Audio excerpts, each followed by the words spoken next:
Bem, então, vamos abordar agora um pouquinho o papel da ressonância magnética no abdômen agudo, o que a gente pode fazer, o que a gente faz hoje e o que pode ser feito no futuro próximo, né? Então, algumas perguntas se fazem necessárias para introduzir o tema. Por que fazer a ressonância magnética no abdômen agudo? Quais seriam as indicações? Será que ela só está indicada em gestantes? Qual que é o melhor protocolo de exame? Quais são as aplicações da ressonância no abdômen agudo? E como ela se comporta quando comparada com a tomografia? E quais são as perspectivas futuras? Então, talvez a primeira pergunta que a gente possa fazer é por que não fazer ressonância magnética no abdômen agudo? Porque o custo dela é até 3 vezes maior que a tomografia, porque ela é muito menos disponível do que a tomografia, tem metade dos equipamentos de ressonância quando se compara com os equipamentos tomográficos. Isso não vale para o Brasil, para o estado de São Paulo e para a cidade de São Paulo.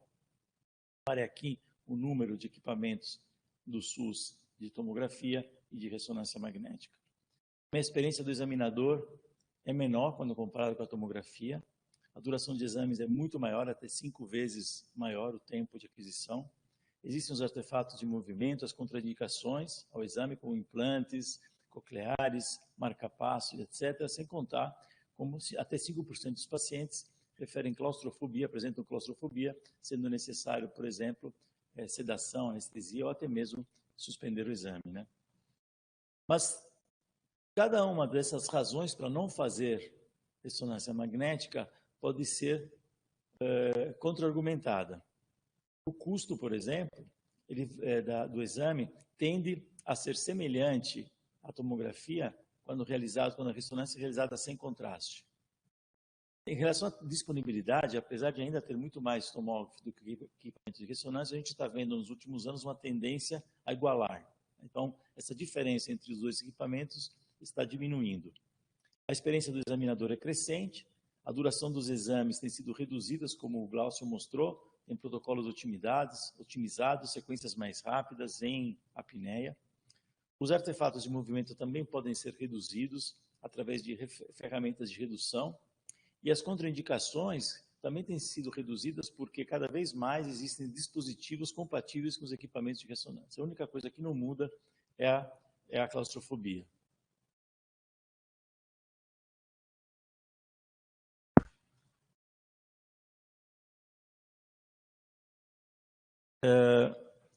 Por que fazer ressonância magnética? Bom, porque tem ausência, né, de radiação ionizante, o que é particularmente útil no contexto do paciente pediátrico e nas pacientes gestantes, porque há um maior contraste entre partes moles e porque o contraste paramagnético é menos nefrotóxico e menos alérgico, ou seja, mais seguro do que os contrastes à base de iodo.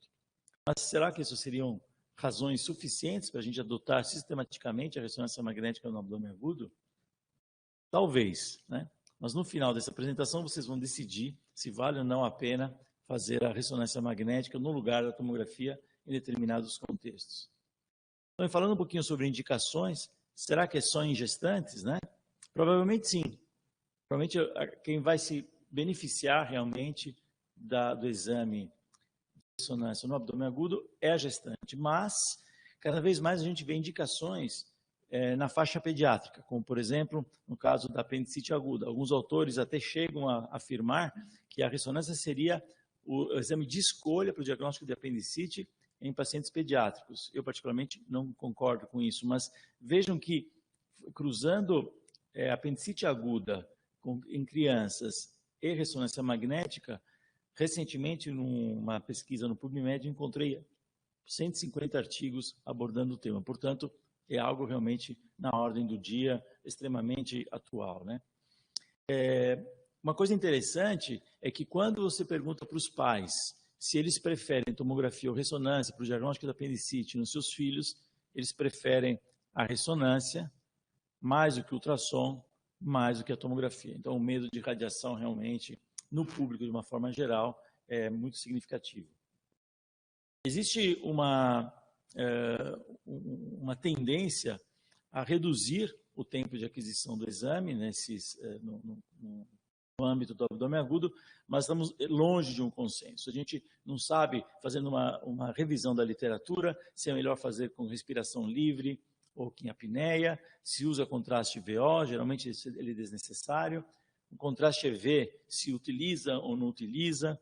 O que se sabe é que o protocolo abreviado pode ser até 5 vezes mais rápido que o protocolo completo.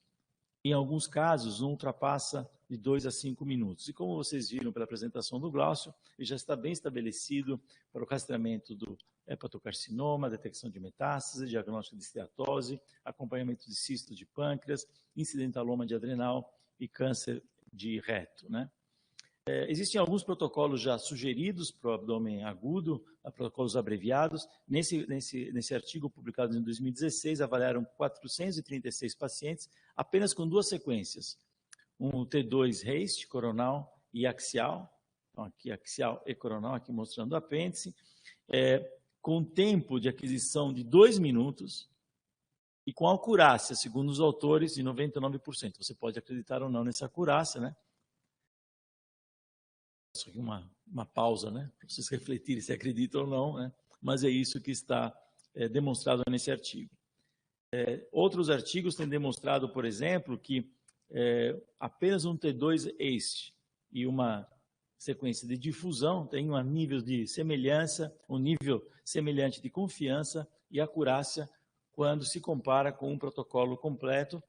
É importante lembrar com metade do tempo de aquisição, mas também metade do tempo de interpretação. Ou seja, o radiologista demora menos tempo para interpretar um protocolo abreviado, porque tem menos imagens para serem examinadas. Simples assim. O protocolo por nós sugerido, que temos utilizado quando necessário, não é tão enxuto como esse. Nós sugerimos um axial T1 em apneia, um axial T2 ACE em apneia, um coronal T2 em apneia e um coronal T2, TRUF ou Fiesta, que seja, né, também em apneia. Então, aqui, um axial T1 com supressão de gordura em apneia, aqui no abdômen superior e no abdômen inferior, um axial T2 em apneia, um coronal T2 em apneia, que a gente gasta 17 segundos, e aqui um TRUF ou um Fiesta em apneia. No plano coronal, estamos aqui 14 segundos. Aí, se necessário, fazemos uma difusão no local suspeito. Então, se é uma suspeita de apendicite, de verticulite, uma DIPA ou uma colecistite, fazemos só difusão no local suspeito, em torno de 14 segundos. E, se necessário, a gente injeta o meio de contraste, ou geralmente contraste é macrocíclico. Lembrar que talvez não seja necessário cobrir todo o abdômen. Então, você não precisa garantir do diafragma até a síntese púbica.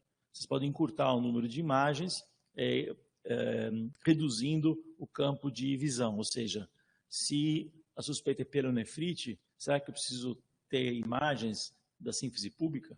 Ou dos domos do fígado? Talvez não, né? Dentro desse contexto. Se a suspeita é colecistite, será que eu preciso ter um exame completo da pelve, né? Provavelmente não, né? E o contraste EV é necessário? Ainda não há evidências suficientes para se estabelecer uma conduta nas diversas situações clínicas. Se sabe que geralmente a injeção do contraste não eleva a acurácia no abdômen agudo, mas aumenta a confiança no diagnóstico, e por isso pode ser útil. E de preferência se utiliza contraste macrocíclico com essa dose e essa velocidade de injeção. Outra questão muito discutida é o papel da difusão para o diagnóstico do abdômen agudo, principalmente inflamatório, né? Então, ele é útil para identificar processos inflamatórios e isquêmicos e é útil para diferenciar abscesso de necrose tumoral. Então, aqui vocês vejam aqui 2 exemplos.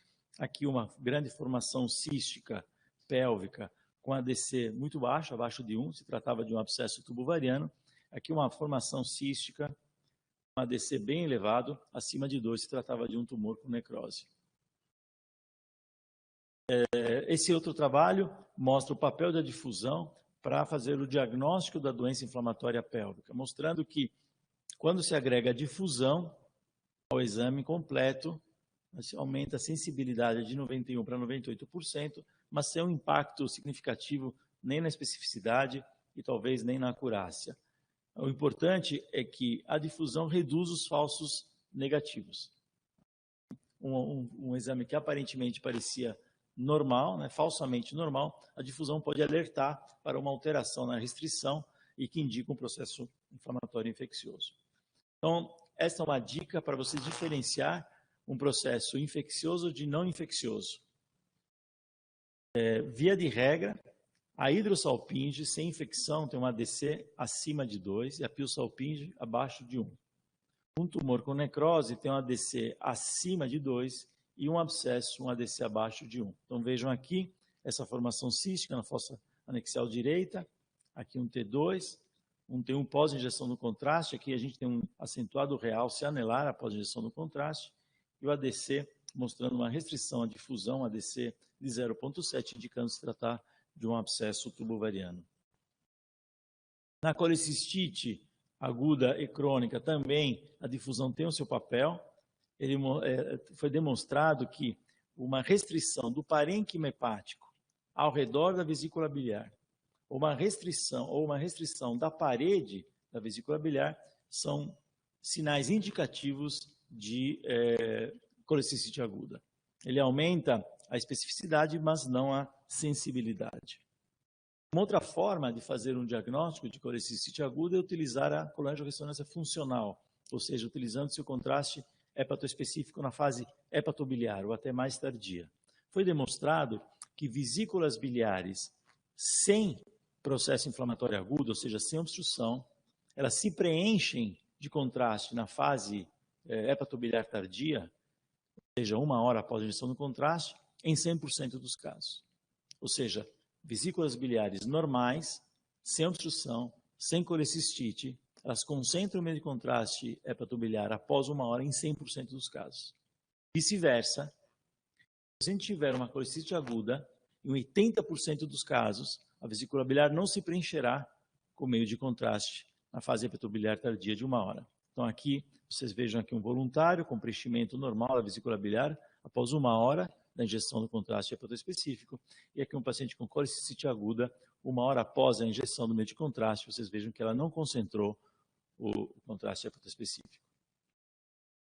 Voltando para a difusão, ela pode sim também ser utilizada na apendicite aguda, existe uma discreta melhora na eficácia diagnóstica, como demonstrado nesse artigo recente, elevando de 78% para 86%, 82% para 86% a eficácia diagnóstica. Vejam aqui o apêndice, um apêndice inflamado com restrição à difusão, indicando então o diagnóstico de apendicite aguda, né?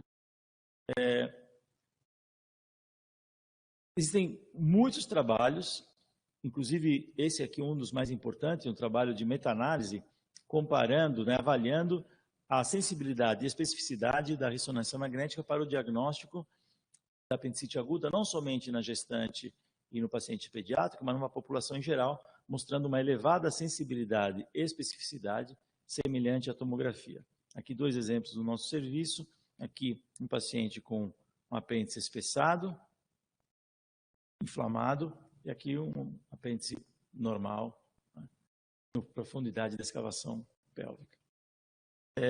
Um outro trabalho muito interessante, publicado recentemente na Radiology, procurou avaliar qual o papel da ressonância, tomografia e ultrassonografia após um ultrassom inconclusivo. Ou seja, eu fiz um ultrassom inconclusivo. O que eu faço? Eu repito com um novo ultrassom, com uma tomografia ou com uma ressonância. E foi muito interessante, o resultado demonstrou que a acurácia dos 3 métodos é semelhante. Você fazer após um ultrassom inconclusivo, uma ressonância, uma tomografia, ou repetir o ultrassom depois de 24 horas, tem acurácia semelhante. Portanto, provavelmente, nós deveríamos considerar, depois do ultrassom inconclusivo, repetir o ultrassom. Depois de algumas horas, 12 horas, 24 horas, se evidentemente o contexto clínico permitir. Eventualmente, existe uma pressão para você acelerar o teu diagnóstico, mesmo que isso não gere um impacto no tratamento, porque frequentemente você faz um diagnóstico da apendicite aguda, mas aquele paciente acaba sendo operado só depois de 12 horas ou 24 horas, tá certo? Mas, mesmo assim, existe uma pressão para a gente acelerar os tempos de diagnóstico e talvez isso não permita que a gente faça um ultrassom depois de 24 horas, que seria até mais desejável, ainda mais se tratando de uma criança ou de uma gestante, né? Para diagnóstico diferencial entre apendicite e abscesso tubo-ovariano, que é uma questão prática muito frequente, a ressonância magnética pode ajudar. Eu trago aqui esse paciente com uma formação cística na fossa anexial direita, com nível hidroaéreo. A gente consegue ver aqui o ovário direito, o parênquima do ovário direito deformado, comprimido. Aqui o ovário esquerdo.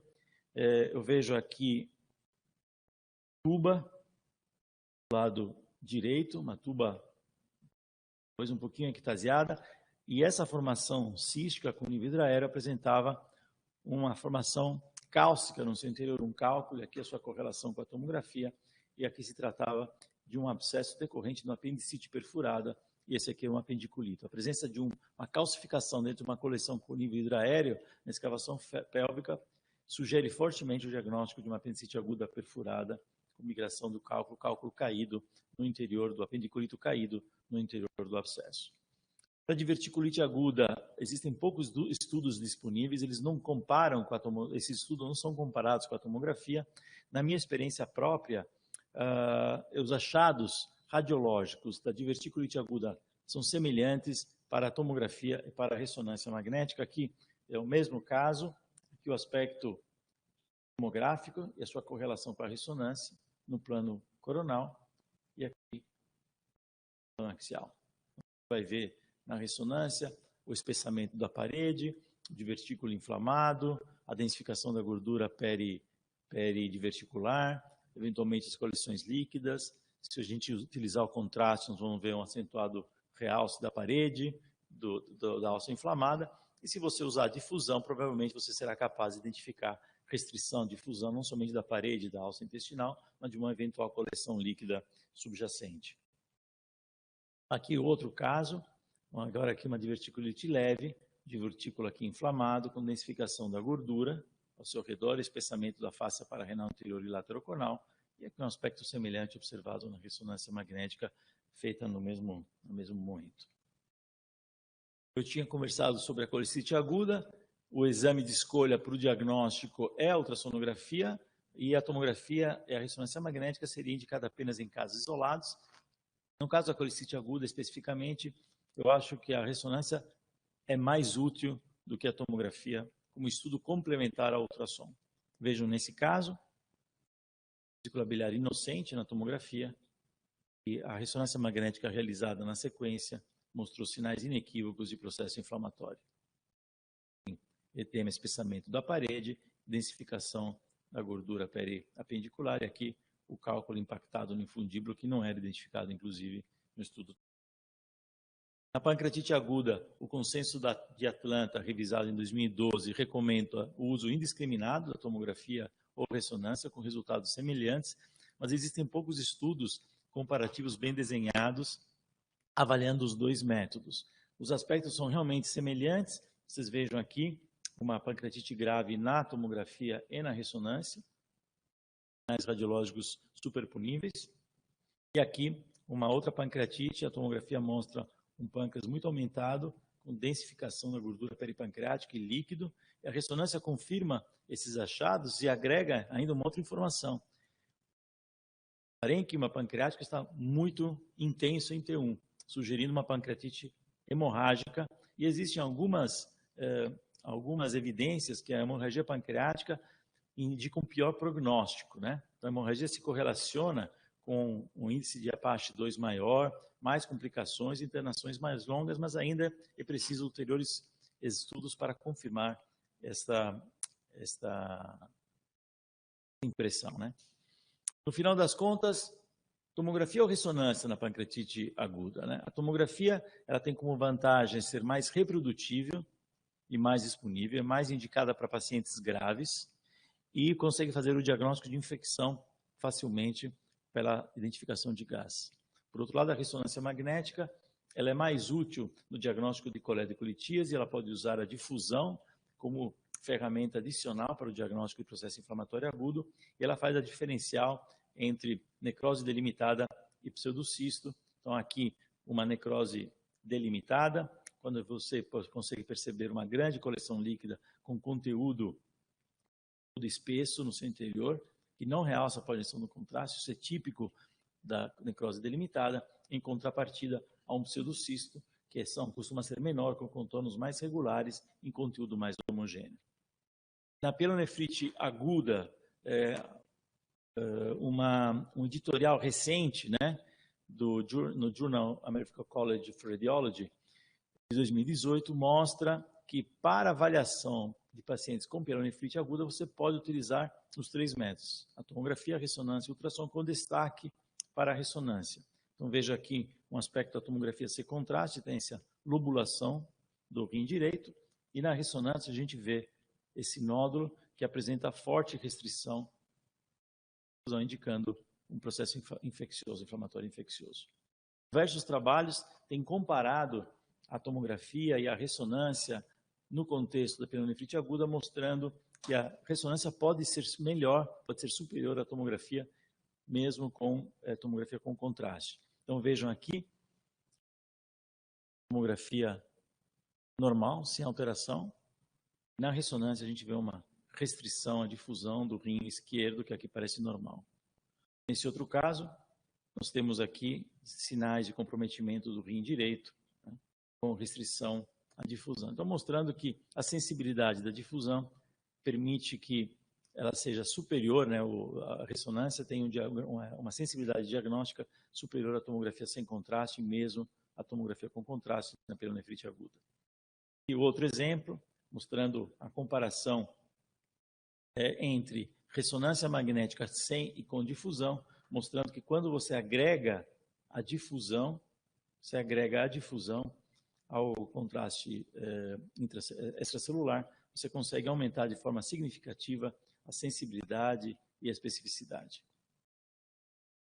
Finalmente, falar um pouquinho sobre DIP, eu já abordei esse tema, mas eu volto só a reforçar como a ressonância tem realmente um excelente desempenho diagnóstico para esses pacientes com suspeita de doença inflamatória pélvica. Esta apresenta uma grande formação cística na fossa anexial esquerda, que é o ovário direito, fase pós-contraste, mostrando um acentuado realce do anexo esquerdo, e aqui a restrição à difusão, quando a gente mede o ADC, né, nós encontramos valores de ADC inferiores a 1, indicando o processo infeccioso. Para a torção de ovário, também a ressonância magnética tem se mostrado muito interessante, muito útil. Aqui nós temos um ovário esquerdo normal, na ultrassonografia e na tomografia, e aqui um ovário direito aumentado com alteração de fluxo. E vocês vejam aqui o aspecto do ovário direito na ressonância em T2, aumentado de volume e sem nenhum realce após a injeção do contraste, o seu componente isquêmico decorrente da torção. No abdômen agudo obstrutivo, a ressonância pode ser utilizada, mas ainda a tomografia é o método de escolha. O que a gente pode ver na ressonância são alças distendidas, níveis hidroaéreos, como vocês podem ver aqui, mas é muito mais difícil na ressonância identificar o ponto exato da obstrução e até a causa da obstrução. Não existem trabalhos bem desenhados que confirmem o papel da ressonância magnética no abdômen agudo. A minha impressão é que ela pode ser útil quando você não tem a tomografia disponível, mas ela ainda não substituiria a tomografia. Então, resumindo o que foi mostrado hoje, eu diria que, como perspectivas futuras da ressonância magnética no abdômen agudo, nós temos progressos tecnológicos que aumentam a sua utilidade, tornam o exame mais rápido, mais fácil de ser realizado e mais cômodo. Isso gera também uma experiência crescente dos radiologistas. Existe um aumento crescente do número de equipamentos de ressonância, mais rápido que o crescimento do número de equipamentos de tomografia, o que está disseminando o método. O exame é bem estabelecido para gestantes, mas é mais útil, no meu modo de entender, no primeiro trimestre. No segundo e no terceiro, a radiação tem um impacto menos importante no feto, se é que existe algum impacto significativo com a baixa dose de radiação que se utiliza hoje nos exames de tomografia. Portanto, eu acho que o grande papel da ressonância seria mais no primeiro trimestre. existe uma tendência da ressonância ser utilizada na população pediátrica, lembrando de limitações, né, nas crianças. Artefatos de movimento, desconforto, necessidade de anestesia nessas crianças. Então, precisa pesar mesmo bem os prós e os contras, se não vale a pena fazer uma tomografia com baixa dose e não investir numa ressonância nesse grupo de pacientes. E, finalmente, lembrar que existe uma tendência muito bem estabelecida de redução de dose de radiação em exames tomográficos e fará com que ainda esse exame estará no nosso arsenal radiológico, diagnóstico, durante muito tempo. Ok, eu quero começar a fazer ressonância no abdômen agudo. O que eu preciso fazer? Saio daqui, amanhã eu chego no serviço, tenho um paciente e quero começar a fazer a ressonância dentro do âmbito do abdômen agudo. Bom, investir em um desenho de protocolo de exame. Esse é a primeira coisa a ser feita. Então, o exame tem que ser muito rápido, em apneia, poucas sequências, tem que ser bem abrangente e escolham as sequências que realmente ajudam, aquelas sequências eficientes. A hora que você colocar a sequência no seu equipamento, se pergunte o seguinte: puxa vida, como é que ela vai me ajudar? No que ela vai me ajudar? Esse exercício de reflexão vai fazer com que a gente consiga fazer um exame mais rápido, mais enxuto, mantendo a sua eficiência. Muito bom. Era isso que eu tinha que mostrar. Vocês têm alguma pergunta que vocês gostariam de fazer? Um comentário? Não? Tudo bem, Fernanda?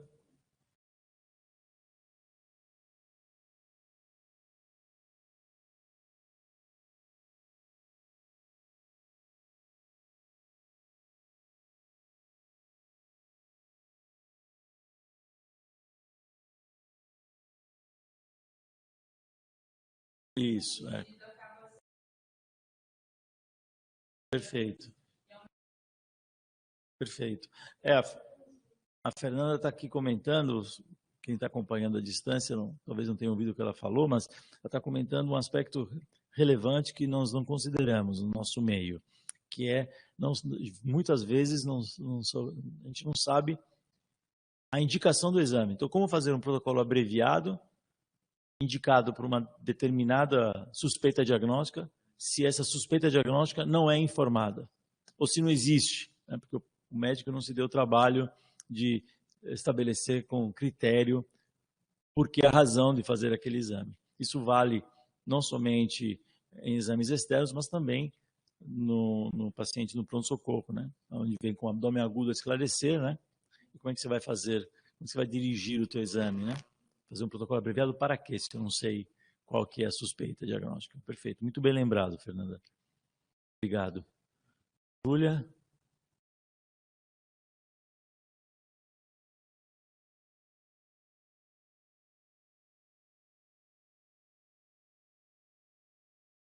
A Júlia está dizendo que ela também pensa como a Fernanda.